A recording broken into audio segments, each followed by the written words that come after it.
জমি বিক্রি ওরা করছে বাংলাকে বিক্রি। জলের আরেক নাম জীবন। ওরা জানে না উত্তরবঙ্গের একটা মানুষ আগামী দিন পানীয় জল পাবে না, এবং জল নেই তিস্তায়।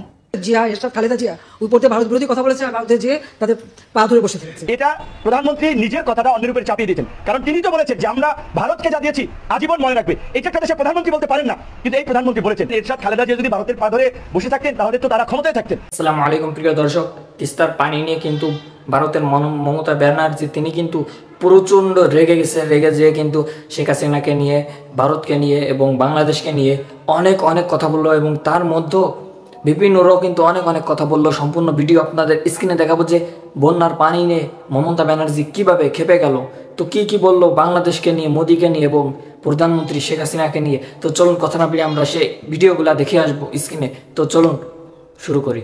২২ জুন দিল্লিতে ভারতের প্রধানমন্ত্রী নরেন্দ্র মোদীর সঙ্গে বৈঠক করেন প্রধানমন্ত্রী শেখ হাসিনা। সই হয় 10টি সমঝোতা স্মারক। এছাড়া তিস্তার পানি বন্টন নিয়ে কারিগরি টিম পাঠানো এবং রংপুরে উপ হাই কমিশনার খোলার ঘোষণা দেন মোদী। এতে মোদীর উপর খেপেছেন পশ্চিমবঙ্গের মুখ্যমন্ত্রী মমতা ব্যানার্জি। মোদীকে লেখা চিঠিতে তিনি বলেছেন, পশ্চিমবঙ্গ সরকারকে বাদ দিয়ে ঢাকার সঙ্গে একতরফা আলোচনা মেনে নেওয়া হবে না। আপনারা করছেন জমি বিক্রি, ওরা করছে বাংলাকে বিক্রি। জলের আরেক নাম জীবন। ওরা জানে না উত্তরবঙ্গের একটা মানুষ আগামী দিন পানীয় জল পাবে না, এবং জল নেই তিস্তায়। গায়ের জোরে ভাবছে নর্থ বেঙ্গল থেকে জিতেছি বলে নর্থ বেঙ্গলের মানুষকে ডিপ্রাইভ করব। চিঠিতে তিনি আরও উল্লেখ করেন, 1996 সালের ফারাক্কা চুক্তি নবায়ন করা নিয়েও বাংলাদেশকে আশ্বাস দিয়েছেন মোদী, যার মেয়াদ 2026 সালে শেষ হওয়ার কথা। তিস্তা ও ফারাক্কা চুক্তি ইস্যুতে একতরফা সিদ্ধান্ত হলে দেশ জুড়ে আন্দোলনের ডাক দেবেন বলেও হুঁশিয়ারি দেন মমতা।